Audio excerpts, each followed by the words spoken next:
ZEE5 ಇರುವಾಗ ನೀವು ನಿಮ್ಮ ನೆಚ್ಚಿನ ಶೋಗಳನ್ನ ಎಂದಿಗೂ ಮಿಸ್ ಮಾಡಿಕೊಳ್ಳುವುದಿಲ್ಲ. ಅದು ಸಂಪೂರ್ಣ ಉಚಿತವಾಗಿ. ಮೊದಲನೇ ಸಂಖ್ಯೆ 36, ಎರಡನೇ ಸಂಖ್ಯೆ 46. ಯಾವುದೋ ಒಂದನ್ನು ಆಯ್ಕೆ ಮಾಡೋ ಹಾಗಿಲ್ಲ. ನಿಮ್ಮ ಉತ್ತರಕ್ಕೆ ಸರಿಯಾದ ವಿವರಣೆಯನ್ನು ಕೊಡಬೇಕಾಗುತ್ತೆ. 100 ಆಗ್ಬೇಕಾದ್ರೆ 46 ಆಗ್ಬೇಕು. ಡಾಕ್ಟರ್ ಚಂದ್ರಮೌಳಿ ಬಜರ್ ಒತ್ತಿದ್ದಾರೆ. 46. ಡಾಕ್ಟರ್ ಇಂದಿರಾ, ನಾನು 36 ಹೇಳ್ತೀನಿ, ಬಟ್ ತಪ್ಪು ಅಂತ ಗೊತ್ತು. ಆದರೆ ಸರಿಯಾದ ಉತ್ತರ 36. ಹೇಗೆ 36? ನಾವು ಅಂದರೆ 36 ಗಣಗಳು, ನಮ್ಮಷ್ಟು ಅಂದರೆ ಮತ್ತೆ 36. 36 ಎಷ್ಟಾಯ್ತು? 72 ಆಯ್ತು. ಅದಾದ ಮೇಲೆ ನಮ್ಮ ಅರ್ಧ 18. 36 ಅರ್ಧ 18 9 ಪ್ಲಸ್ 1 90 ಆಯ್ತಾ? ಆಮೇಲೆ ನಮ್ಮ ಕಾಲು 36ರಲ್ಲಿ ಕಾಲು ಭಾಗ 9 ಆಯ್ತು. ಅಲ್ಲಿಗೆ 99 ಆಯ್ತು. ಜೊತೆಗೆ ನೀನು ಸೇರಿದ್ರೆ ನಾವು 100 ಮಂದಿ. ನಮ್ಮ ಜಾನಪದ ಕವಿಗಳು ಇದ್ದಾರಲ್ಲ, ಎಂತೆಂತಹ ಒಗಟುಗಳನ್ನು ರಚಿಸಿದ್ದಾರೆ ಅಂದರೆ ಆಶ್ಚರ್ಯ ಆಗುತ್ತದೆ. ಈ ಅದ್ಭುತವಾದ ಸಂಪತ್ತನ್ನು ನಮ್ಮ ಮಕ್ಕಳು ಕಳ್ಕೊತಾ ಇದ್ದಾರೆ. ನಮ್ಮ ಮಕ್ಕಳು ಕಳ್ಕೊಳ್ಳೋದಕ್ಕೆ ಕಾರಣ ನಾವು.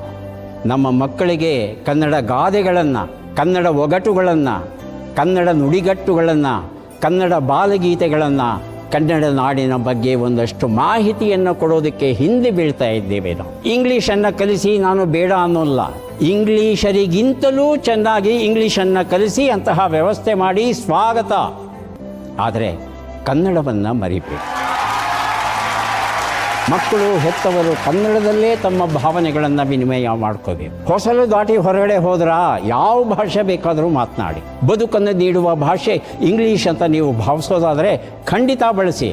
ಆದರೆ ತಾಯಿ ನುಡಿಯನ್ನು, ಮಾತೃಭಾಷೆಯನ್ನು ಮರಿಬೇಡಿ.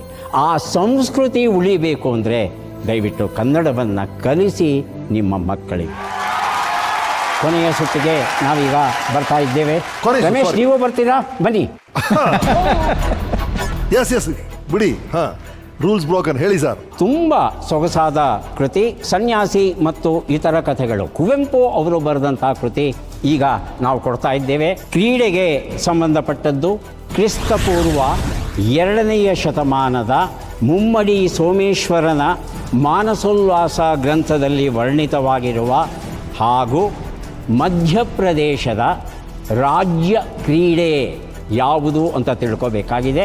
ಹೇಳ್ತೀರಾ? ಹಾಕಿ ಅಲ್ಲ. ಚಂದ್ರಮೌಳಿ, ಕುಸ್ತಿ ಅಲ್ಲ. ಮಲ್ಲಕಂಬ. ನನ್ನ ಶ್ರೀಮತಿ ಅವರು ಮಧ್ಯಪ್ರದೇಶ. ಸೂಪರ್. 2 ಪುಸ್ತಕ ಕೊಡಬೇಕು ಈಗ. ಕುವೆಂಪು ಅವರ ಕೃತಿ ಹಾಗೂ ಒಂದು ಅದ್ಭುತವಾದ ಕೃತಿ ಸಾವು, ಜೋಗಿಯವರು ಬರೆದಂಥ ಸಾವು. ನನಗಂತೂ ಬಹಳ ಸಂತೋಷವಾಗಿದೆ. ರಮೇಶ್ಗೆ ಈ ಪುಸ್ತಕವನ್ನು ಕೊಡೋದಕ್ಕೆ ತುಂಬ ಸಂತೋಷವಾಗ್ತಾ ಇದೆ. Thank you. ಸೊ ಇವತ್ತಿನ ಕ್ವಿಜ್ ಕಾರ್ಯಕ್ರಮವನ್ನು ಇಲ್ಲಿಗೆ ಮುಗಿಸ್ತಾ ಇದ್ದೇವೆ. ಮತ್ತೆ ಭೇಟಿಯಾಗೋಣ. ನಮಸ್ಕಾರ. ನೀವು ಈ ಕಾರ್ಯಕ್ರಮವನ್ನು ನಡೆಸ್ಕೊಡುವಂಥ ರೀತಿ, ನೀವು ಕೊಡುವಂಥ ವಿವರಣೆ 21 ವರ್ಷಗಳಿಂದ ಸರ್ ಎಂಥ ಅರ್ಥಪೂರ್ಣವಾದ ಮನೋರಂಜನೆ. Thank you sir. Thank you for the show. Thank you. Yes ma'am, please join us. Thank you ಮೌಳಿ.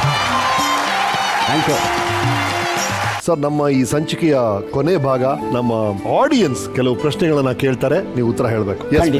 Please ತಾವು ಕೂತ್ಕೊಳ್ಳಿ. ಬನ್ನಿ. ಯಾರು ಪ್ರಶ್ನೆ ಕೇಳೋದು? ನಮಸ್ಕಾರ ಸರ್, ನನ್ನ ಹೆಸರು ಶ್ಯಾಮಾ ಅಂತ.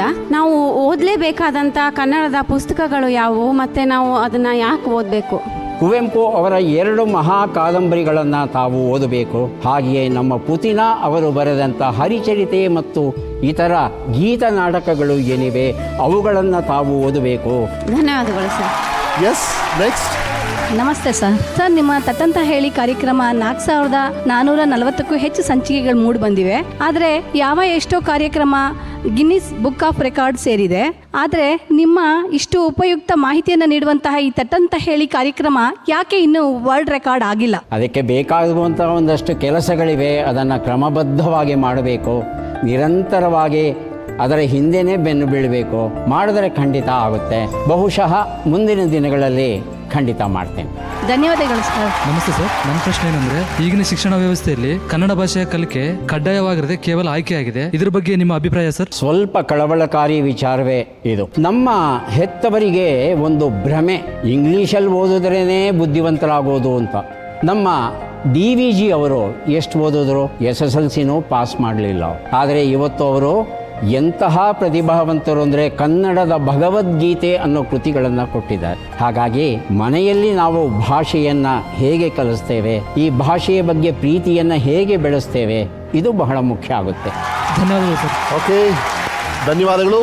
Thank you sir. ನಿಮ್ಮ ಇಡೀ ಲೈಫ್ ಜರ್ನಿಯನ್ನು ಶಾರ್ಟ್ ಆ್ಯಂಡ್ ಸ್ವೀಟ್ ಆಗಿ ತೋರ್ಸೋಕ್ಕೆ ಪ್ರಯತ್ನ ಪಟ್ಟಿದ್ದೀವಿ. ಓವರ್ ಆಲ್ ಏನು ಅನಿಸ್ತು? ಮತ್ತೆ DVG ಅವರ ಒಂದು ಕಗ್ಗವನ ಹೇಳಬೇಕಾಗುತ್ತೆ. ಉಪ್ಪಿಷ್ಟು, ಹುಳಿ ಇಷ್ಟು, ಸಿಹಿ ಖಾರವಿಷ್ಟಿಷ್ಟು, ಷಡ್ರಸ ಭೋಜನ ಅಂತ ಕೇಳಿದ್ದೀರಾ? ಆ ಷಡ್ರಸ ಭೋಜನವನ್ನು ಆಸ್ವಾದಿಸಿದ ಹಾಗೆ ಆಗ್ತದೆ. ಧನ್ಯವಾದಗಳು ಸರ್. ನಮ್ಮ ಅದೇ 3 ಪ್ರಶ್ನೆಗಳು. ಮೊದಲನೇದು, ಸಾರಿ ಕೇಳಬೇಕು ಅಂದರೆ ಯಾರ ಹತ್ರ ಸಾರಿ ಕೇಳಬೇಕಮ್ಮನ್ನ.